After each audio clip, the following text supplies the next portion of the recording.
mesh, it's all uncoated monofilament polypropylene. That's kind of what the gold standard of mesh has been for the last 50 years, and we haven't really got off track from that as a company. So with our synthetic mesh, if you see anything of ours that has a barrier which can be placed intra-abdominally or against the bowel, it'll be purple because it has our separate technology barrier. Just kind of give you an idea, so this is Vitrolite ST, so this is again used, it can be placed up against the bowel, but it's just again uncoated monofilament polypropylene.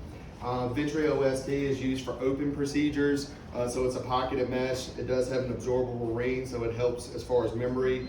So this is for anything that's open ventrals. Our open umbilical product is Vitralex ST, so again, these are all made with the same properties. For robotics or laparoscopic, then you'll see Vitrolite ST with Echo. This may be a little bit different than the product that you guys currently have on the shelf. The one that you currently have on the shelf has a green balloon. Our newest version, we just switched over. Instead of a balloon, it has a nitinol ring. But as far as the properties and the mesh itself, there is no difference. For your inguinals, robotic or laparoscopic, then you'll have 3D Max Lite. And then 3D Max regular. Obviously this is just lighter weight, larger bore, probably what you'll see more in this particular system. So this is kind of our synthetic mesh line. Then obviously when it comes to biologics have kind of moved away in the last few years because they're more expensive. They are a lot less predictable, but obviously with an infected or a patient with multiple comorbidities, you would want to use a synthetic mesh. So for that, I think you guys right now have Stratus on the shelf. Contract-wise, you'll see a switch in that before too long to ZenMatrix AB. So ZenMatrix AB is still just non-cross-linked porcine dermis, but it has an antibiotic coating, so it's rifampin and minocycline.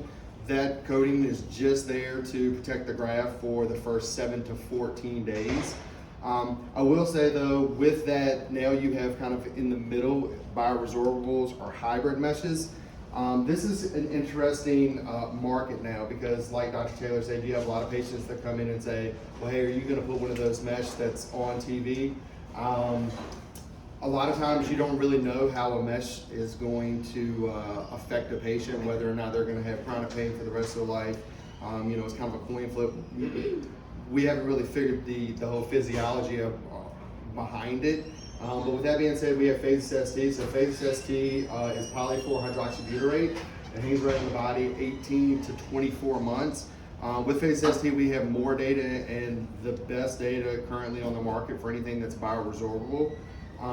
Compared to a synthetic mesh that just completely scars in, this is going to create new layers of collagen, and we actually have the data that supports that it's going to leave that defect area 3 times stronger than native tissue. So this is a good option if you have a patient that has multiple comorbidities or just a patient that's not looking for a permanent mesh. So this kind of goes over all of our product lines, but I just want to make sure that everybody is aware that BD as a company, we want to make sure that we're a resource for you guys. So not only do we have the mesh and able to provide in-services, but we also do surgeon education across the country. So if you have a surgeon you know, in the building that wants to go and kind of learn a new technique, whether it's robotics or, you know, robotic hiatals or laparoscopic hiatals or big TARs, component separations, whatever their specialty. Maybe not right this second because of all the travel restrictions, but normally we can send them wherever across the country, just kind of tone and hone in on those skills. Along with that, we have what we now call Hernia University. So it's an online course that not only surgeons, but any staff that wants to go in and just kind of see new techniques or different techniques. That's available now for anyone, so I can make sure that you guys have the link for that. And then other than that, I have some product brochures and some data up here if anybody has any kind of questions, but that's kind of our main spiel. Are there any questions on the tackers or the different, what the purpose of the balloon is? Is everybody familiar and comfortable with all of that? What is the purpose? So anything that you see that I was showing here, so obviously this is just a flat sheet of mesh. I mean, if you guys have ever been in a laparoscopic or robotic surgery, a flat sheet of mesh sometimes is kind of a headache. The larger the piece, you know, to get flat and completely flush up against the abdominal wall.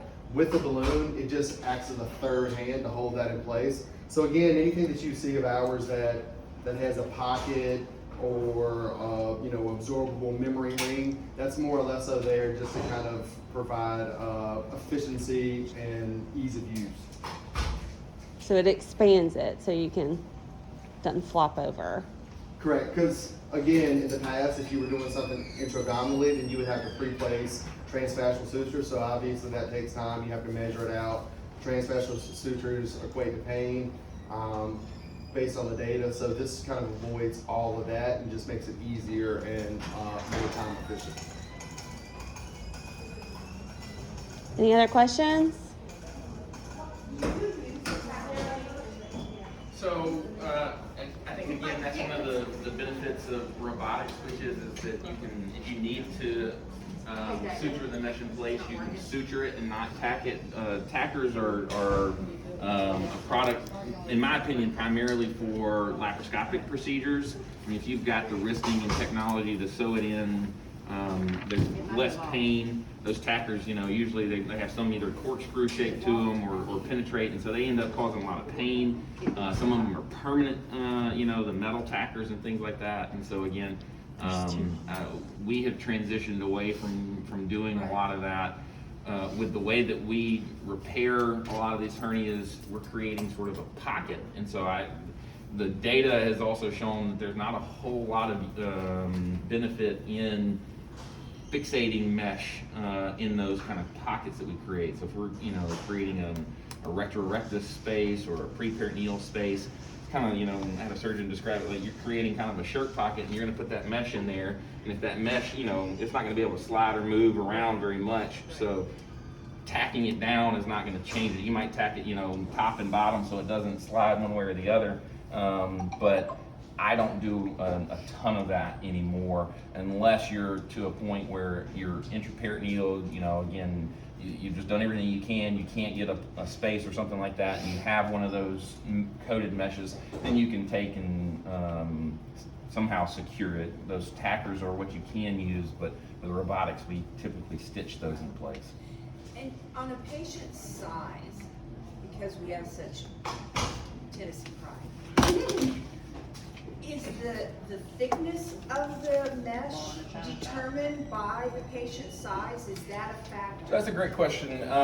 So most synthetic mesh products are going to be have been tested. So if you look at even the lightweight mesh products, the majority of them are strong enough to withstand any real physiologic stress that you and I can produce. So that, probably the most stress that you and I can produce is actually when we sneeze. There's been studies looking at that. And most mesh is somewhere between 2 to 3 times stronger than that tensile force. So you can see mesh fracturing. So there are some things. So primarily what we use is what they call lightweight macroporous mesh. The reason for that is that it's been shown to incorporate a little bit better because it's got the actual big open hole, so the scarring grows into it. That helps. That's been shown to cut down on the risk of infection related to the mesh. So if you think about like those Gore-Tex meshes and things like that, they just created a sheet, and so there's this scar capsule around that infection and things like that could get into, and the body's not got any way to help prevent infection in there, whereas with the macroporous mesh, the body kind of incorporates the mesh, and so it helps cut down on the risk of infection. The other thing it does is it contracts less. So as the body scars, there's a contraction process. For any mesh, it's going to be smaller. If you were to go in and look at it 6 months later, it's going to have been contracted down with the scarring process. But with the lightweight macroporous mesh, that occurs much less, and so that mesh contracts less. Bigger patients, you do have to worry a little bit more about the risk of mesh fracturing recurrences and things like that. And so you might use what they call a heavyweight mesh in that situation, but it's not, I would say it's probably not routine that we do that. That would be I would use that from my practice or my perspective, I would use that more on a recurrence.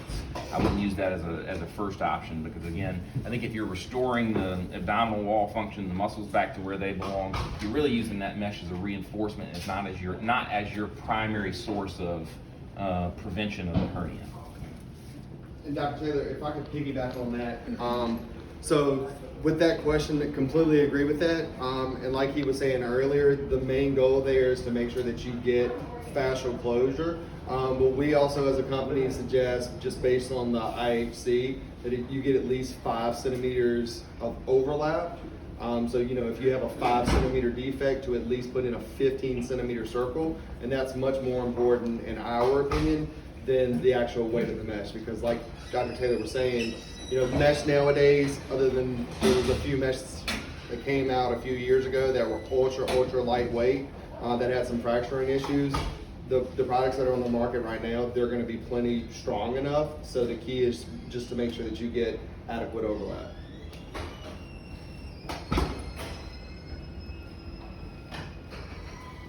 Any other questions?